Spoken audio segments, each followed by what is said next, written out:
बिस्मिल्लाहिर्रहमानिर्रहीम। अस्सलाम वालेकुम नादरीन, आप यूट्यूब चैनल देख रहे हैं। मैं इमरान खान हूँ। नादरीन, खबरें बहुत ज़्यादा हैं, 15 से 20 खबरें, और बहुत तेज़ी से मैं आपको सारी खबरें बताता हूँ। सबसे पहले तो ये है कि आज फिर मुलाकात की कोशिश करेंगे। सुहेल अफरीदी उनका नाम दिया गया पाकिस्तान तहरीक-ए-इंसाफ की जानिब से, और कुछ लोग उम्मीद कर रहे हैं कि आज मुलाकात हो जाएगी। देखिए, मुलाकात रोकने के लिए वजूहात जो एस्टेब्लिशमेंट के पास हैं वो तो एक ये है कि फौरी तौर पे कोई तहरीक इमरान खान साहब शुरू ना करवा दें, क्योंकि एक्सटेंशन का मामला फंसा हुआ है और एक आईनी तरमीम भी हो रही है। दूसरी वजह यह है कि पैगामात रोकने या इमरान खान साहब का सख्त बयानिया रोकना है। तो इन दोनों चीज़ों में तो वैसे ही हुकूमत या एस्टेब्लिशमेंट नाकाम हुई है।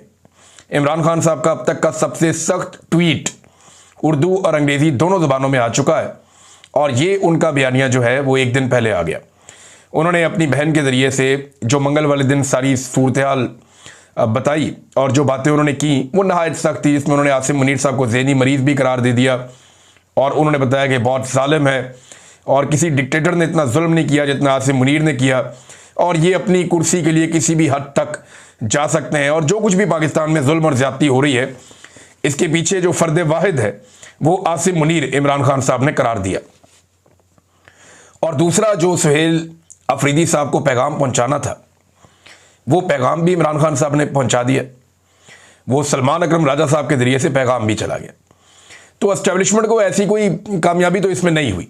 हाँ, लेकिन चंद चीज़ें ज़रूर हैं जो मैं आपके साथ शेयर कर देता हूँ कि ऐसा लगता है कि पाकिस्तान तहरीक-ए-इंसाफ या उनकी इत्तेहादी जमातें फौरी तौर पे कोई तहरीक नहीं चलाना चाहती। उन्हें बहुत बड़े बड़े बहरान नज़र आ रहे हैं, और उन्हें नज़र आ रहा है कि ये हुकूमत अपने बोझ से गिरती जा रही है। ये अवाम को या अवामी मसाइल को हल करने में मुकम्मल तौर पर नाकाम हो गई है। आलमी सतह पर इन्होंने बहुत बड़े बड़े चैलेंजेस ले लिए हैं, बड़े बड़े दावे कर दिए हैं और बड़े बड़े वादे कर दिए हैं। वो पूरे ना करने की सूरत में इनके ऊपर बहुत मुश्किल सूरत हाल पैदा होने वाली है। ऐसे में फौरी तौर पे कोई एहतजाज करके आप इन्हें मदद तो फराहम कर सकते हैं, लेकिन इनके लिए उतनी मुश्किल पैदा नहीं होगी। तो अभी एहतजाज का मोमेंटम बनाया जाएगा जो बड़ी तेज़ी से बन भी रहा है, और फजल रहमान साहब भी अब कुछ हद तक जुड़े हैं इस सारे मामले में। लेकिन आज का दिन इंपॉर्टेंट है, अदालत में भी, अडियाला में भी। तो पाकिस्तान तहरीक-ए-इंसाफ ने ये अपने जितने भी अरकान असम्बली हैं उन सबको कहा है, क्योंकि इमरान खान साहब ने हुक्म दिया है कि उनके केसेस के सिलसिले में सारे लोग, चाहे उनका ताल्लुक ILF से है, वकला तंजीम है पाकिस्तान तहरीक-ए-इंसाफ की, चाहे वो पार्टी के अहदेदारान हैं, चाहे वो पार्लियामेंटेरियंस हैं, MPAs, MNAs, टिकट होल्डर, ये सारे जाएँ। इस सिलसिले में हमने देखा कि पंजाब में आलिया हमजा साहिबा ने बड़ा ज़बरदस्त काम किया। जब गंडापुर साहब खैबर पख्तूनख्वा से कुछ भी नहीं कर रहे थे और एक खामोशी छाई हुई थी, और गंडापुर साहब ने अपने साथ साथ सारे MPAs भी तकरीबन ऐसा लगता है सुला दिए थे। वो जो कोशिश करने के लिए निकलता था उसको भी दीवार के साथ लगाया जाता था। तो वो उस वक्त भी आलिया हमजा साहिबा जोर लगा रही थी और वो कोशिश कर रही थी, और उन्होंने पंजाब को काफ़ी हद तक मुतहर्रिक किया है। बदतरीन फसादियत के बावजूद, बदतरीन हालात के बावजूद आलिया हमजा को दाद देनी पड़ेगी कि इतनी सख्त जेल उन्होंने काटी, इतनी तकालीफ उन्होंने बर्दाश्त की। 9 मई के अंदर उनको सज़ा सुना दी गई। अब वो सामने भी नहीं आ सकती, उनकी गिरफ्तारी का खतरा हर वक्त मौजूद रहता है। इसके बावजूद जिस तरीके से उन्होंने पंजाब की पार्टी को चलाया है, ये बड़ा कमाल है। इस वक्त वो बहुत दिक्कत का सामना कर रही हैं, बड़ी मुश्किलात का सामना कर रही हैं, लेकिन इसके बावजूद उन्होंने पंजाब के अंदर पाकिस्तान तहरीक-ए-इंसाफ को चार्ज किया, आलिया हमजा साहिबा ने, और सलमान अकरम राजा साहब ने इमरान खान साहब का वफादार होने का हक अदा किया, और इमरान खान साहब को उन पर भरोसा है। जबकि कुछ लोग जो इमरान खान साहब का भरोसा जीतने के दावे करते रहे, उनके साथ जो कुछ हुआ हमने देखा। इमरान खान साहब ने खुद किसी को पार्टी से निकाल दिया, किसी को वजारत आला से निकाल दिया, तो वो लोग निशाने इबरत बन गए। लेकिन अगर अपनी पॉलिसीज ठीक रखें तो इमरान खान साहब और उनकी सियासत में बहुत बड़ी सियासत है, पूरे मुल्क के अंदर है, तो ये गुंजाइश रहेगी। फजल रहमान साहब के हवाले से नादरीन कुछ खबरें मेरे पास आपको मैं देता हूँ, लेकिन पहले जो आईनी तरमीम होती है ना, इसके ऊपर कई कई महीने तक काम होता है। ये ऐसा नहीं होता कि अचानक से आईनी तरमीम सामने आ जाए। सियासतदानों का काम करने का ये तरीका नहीं होता। सियासतदान जब काम करते हैं ना तो भी ठहराव के साथ चलते हैं। मीडिया को खबरें लीक होती हैं, मीडिया को बताया जाता है तरमीम के बारे में, चीज़ें पता चलती हैं। इसी तरह से सोशल मीडिया के ऊपर चीज़ें आती हैं, डिस्कस होती हैं, वकला के सामने चीज़ें जाती हैं, सिविल सोसाइटी के सामने चीज़ें जाती हैं, टेक्नोक्रेट्स के सामने चीज़ें जाती हैं। बड़ा बहस व मुबाहिसा होता है, कई महीनों तक ये चीज़ें चलती हैं। यूनिवर्सिटीज़ में, प्रोफेसर में ये बड़ी डिस्कशन होती है। आईनी तरमीम ऐसे हवा में नहीं हो जाती। तो जब बड़ी लंबी चौड़ी एक डिस्कशन होती है तो उसके नतीजे में एक आईनी तरमीम के खदोखाल सामने आते हैं और ये कई कई महीनों तक 8-8 9-9 महीनों तक ये मामला चलते हैं। जैसा कि 18वीं आईनी तरमीम एक बड़ी कंप्रीहेंसिव आईनी तरमीम थी, वो सियासतदानों ने मिलकर की थी, तो बड़ी लंबी उसके पीछे डिस्कशन और स्ट्रगल थी। ये जो तरमीम जिस तरीके से 26वीं आई है और जिस तरीके से 27वीं आ रही है, इसे पढ़ने से या देखने से अब तक जो चीजें सामने आई उससे ये लगता है कि ये एजेंसियों के काम करने का तरीका है, ये सियासतदानों के काम करने का तरीका नहीं है। एजेंसियों के काम करने का तरीका ये है कि 11th आवर में अचानक चीजें सामने लाई जाती हैं और सियासतदानों को हाँक के इकट्ठा किया जाता है कि ये काम कर दो, और ये हर दौर में एजेंसियां ये करती रही हैं। तो ये जो 27वीं आईनी तरमीम है जिसे हुकूमत अपने खाते में ले रही है पाकिस्तान की मिलिट्री एस्टेब्लिशमेंट के कहने के ऊपर, ये उन्हें पता भी नहीं है। इसका एक और गवाही आ गई है, यानी मुस्लिम लीग नून और वफाकी काबीना में 27वीं आईनी तरमीम पर कोई मुशावरत नहीं हुई। ये कौन कह रहा है? फेडरल मिनिस्टर है कैसर अहमद शेख साहब, पीएमएलएन से इनका ताल्लुक है, नवाज शरीफ के बहुत पुराने साथियों में से एक है। वो ये फरमा रहे कि हमारे बीच में तो इसकी डिस्कशन ही नहीं हुई, तो फिर ये आई कहां से? इसकी डिस्कशन कहीं और चल रही थी। मैं आपको कई मरतबा बता चुका हूं कि कई कानूनी दिमाग अस्करी दिमागों के साथ मिलकर एक मखसूस दफ्तर में लंबे अरसे तक इस तरमीम के ऊपर काम करते रहे। इसके ऊपर बार बार इजलास और मुशावरत होती रही और ऊपर रिपोर्टें भी भिजवाई जाती रही हैं, और जब ये फाइनल हो गया, इसका ड्राफ्ट, सारी चीजें मुकम्मल हो गई, तो फिर हुकूमत को बताया गया कि गेट रेडी, आपको 14 नवंबर तक ये पास करनी है। 14 नवंबर की तो एक डेडलाइन दी गई है, हो सकता है ये एक हफ्ता और आगे चली जाए, लेकिन कोशिश ये है कि 14 नवंबर तक पास करवाई जाए। तो ये सियासतदानों का तरीका नहीं है, ये एजेंसियों का तरीका है जिस तरीके से ये तरमीम लाई गई। अब जरा आप नंबर गेम्स पे नजर मारें तो आपको कुछ चीजें पता चल जाएंगी। हुकूमत को जो नंबर चाहिए कौमी असम्बली में इस तरमीम को पास करने के लिए, दो था एक शरीयत, वो 224 का नंबर है। 224 बंदे उनको कौमी असम्बली में चाहिए, लेकिन उनके पास इस वक्त पाकिस्तान तहरीक इंसाफ की मखसूस नशिस्तें मिलने के बाद 237 का नंबर है, यानी अभी भी उनके पास 13 बंदे ज्यादा हैं, 13 एमएनए ज्यादा हैं। बड़े आराम से वो ये तरमीम पास कर लेंगे। फिर सेनेट में जो उन्हें नंबर चाहिए वो 64 है, जबकि हुकूमत के पास इस वक्त जो नंबर मौजूद है वो 61 है। अब हुकूमत को 3 जेयूआई या एएनपी के सेनेटर्स की हमायत दरकार है, यानी एएनपी के एमएल वली खान साहब हैं, वो सपोर्ट कर दें, को 2 बंदे फजलुर रहमान साहब की पार्टी से सपोर्ट कर दें। तो फजलुर रहमान साहब ने तो इस पर सख्त स्टेटमेंट दिया। उन्होंने कहा थोड़े दिन पहले डार साहब कह रहे थे कि हमें 26वीं हजम नहीं हो रही, हम 27वीं कहां से लेकर आएंगे। फिर अचानक से 27वीं सामने आ गई। फिर फजलुर रहमान साहब ने कहा जो कुछ चीजें सामने आई हैं वो चीजें तो आइन का बेड़ा गर्क कर देंगी, तो हम इसमें नहीं मानेंगे। फिर फजलुर रहमान साहब ने अपना एक पुराना स्टेटमेंट दोहराया जो उन्होंने 26वीं आईनी तरमीम के वक्त भी कहा था कि इस हुकूमत के पास मैंडेट जाली है, इसे किसी आईनी तरमीम का हक हासिल नहीं है। लेकिन उसके बाद फिर उन्होंने उसी हुकूमत को जिसका मैंडेट जाली था सपोर्ट करते हुए 26वीं आईनी तरमीम पास करवा दी थी। अब 27वीं आईनी तरमीम पे फजलुर रहमान साहब सेम वही अल्फाज बोल रहे हैं। देखते हैं कि इस मरतबा वो हुकूमत की मदद कैसे करते हैं और उसके लिए क्या बहाना तलाश करते हैं, क्योंकि हमेशा फजलुर रहमान साहब ने सहूलतकारी की है और वो सहूलतकारी करते चले आए हैं हमेशा। कभी भी उन्होंने हुकूमत को या एस्टेब्लिशमेंट को मायूस नहीं किया, ये उनका एक पुराना तरीक़ाकार है। अच्छा, एक और चीज मैं आपको बताता हूं, जितनी भी पाकिस्तान में आईनी तरामीम हुई है अभी, या कानून साजियां हुई हैं, या जितने भी इकदाम उठाए गए हैं हुकूमती सतह पे, खारजा पॉलिसी में ले लें, दाखिला पॉलिसी में ले लें, इन तमाम चीजों का जो महवर है ना, जो उसका जो सेंटर ऑफ ग्रेविटी है, जिसके गिर्द ये सारी चीजें घूम रही हैं, वो इमरान खान है। गौर कर लें आप, यानी जिस लेवल पे ये वादे और दावे करके आ गए अमेरिका के साथ और अपने मगरबी आकाओं के साथ, उनके पीछे जो खौफ है वो इमरान खान है कि भाई पाकिस्तान में इमरान खान ऐसी तैसी फेर देगा अगर हमें ये बैरूनी सपोर्ट ना मिली। तो इस बैरूनी सपोर्ट को लेने के बाद मिलिट्री एस्टेब्लिशमेंट अपने अंदर ये खबर फैलाती है कि अमेरिका का भी ये हुक्म है और हमें ये करना पड़ेगा वरना हमारी तबाही हो जाएगी। लिहाजा वो सबको मनामनू लेते हैं और फिर वही कार्रवाई डालते हैं जो उनके दिल में होती है। लिहाजा जो कुछ भी आप देख रहे हैं इसमें इमरान खान साहब का खौफ है कि जनाब इमरान खान साहब से इनको खौफ है और उस खौफ की वजह से ये सारे इकदाम उठाने पर मजबूर हैं। हर दरवाजे पर ये सजदा रेज होने पर मजबूर हो चुके हैं। हर जगह पे जाके झूठ बोलते हैं, कभी कानून साजियां करते हैं, कभी आईनी तरमीम करते हैं, लेकिन जो भी करते हैं इमरान खान के खौफ से करते हैं। इनको अल्लाह का खौफ होना चाहिए, अल्लाह से डरे और वो चीज करें। देखिए, जो पीएमएलएन और पीपल्स पार्टी भी कर रहे हैं ना मिलकर, एक बात आप ध्यान में रखिएगा कि ये अपने पांव काट रहे हैं, अपने पांव पे कुल्हाड़ा मार रहे हैं। ये जिस शाख पे बैठे हुए हैं उस शाख को काट रहे हैं।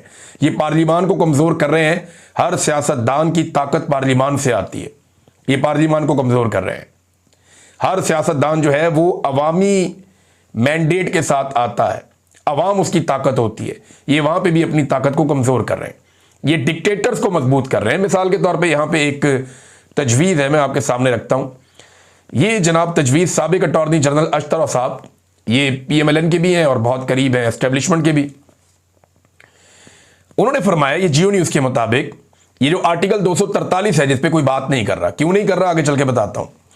आर्टिकल 243 में तरमीम के हवाले से तजवीज़ दी है कि एक चीफ ऑफ डिफेंस स्टाफ होना चाहिए, एक ऐसा ओहदा होना चाहिए जिसके नीचे तमाम फोर्सेस के इदारे हों।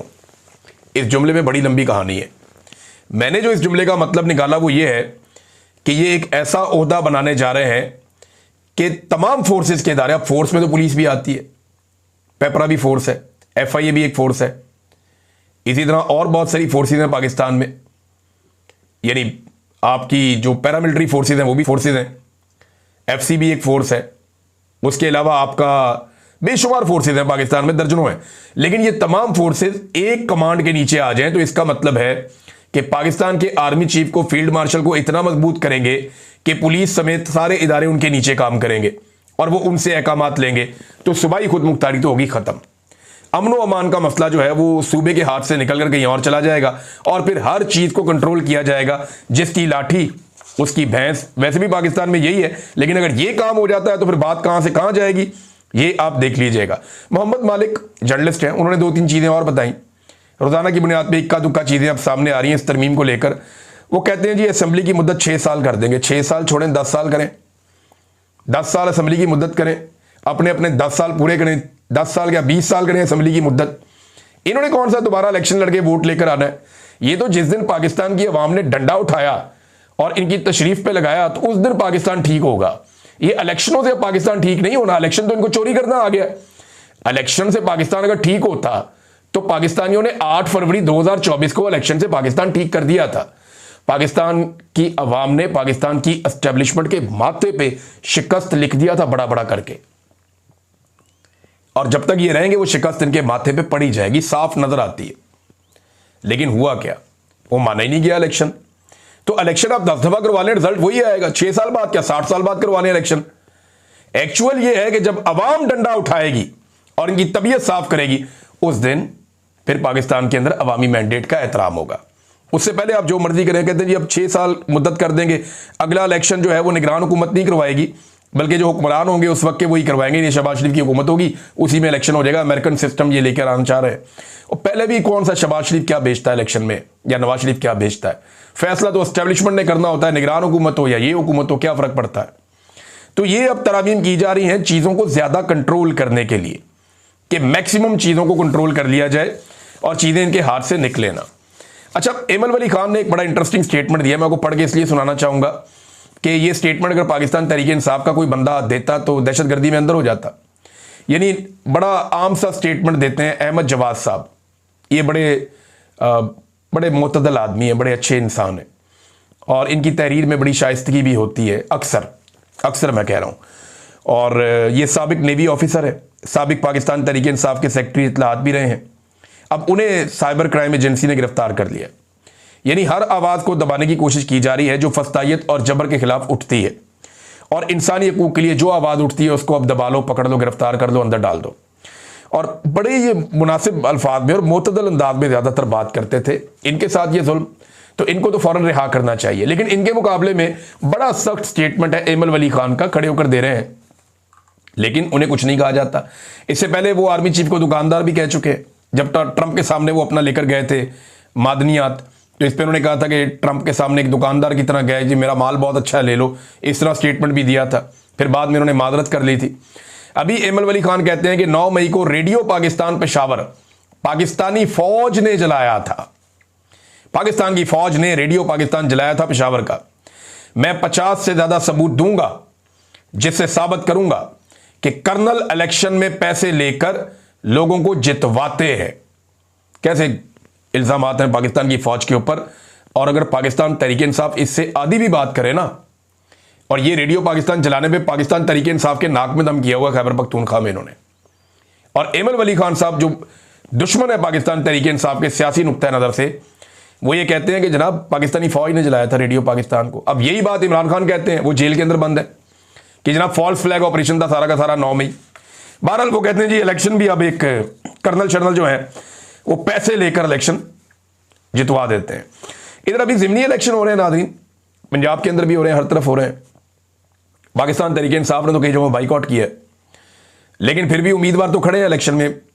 अब जो हुकूमती उम्मीदवार हैं वो ज़्यादातर अब किसी का भाई है, किसी की बहन है, किसी का बच्चा है, तो उन्होंने अपने करीबी लोगों को टिकट दिए हैं। तो वो जिन लोगों को टिकट दिए हैं उनके लिए इतनी मुश्किलात हैं अभी भी कि अवाम उनका नाम सुनने को तैयार नहीं है। वो पैसा भी धड़ाधड़ खर्च कर रहे हैं, ताकत भी खर्च कर रहे हैं, फिर भी अवाम उनका नाम नहीं सुन रही।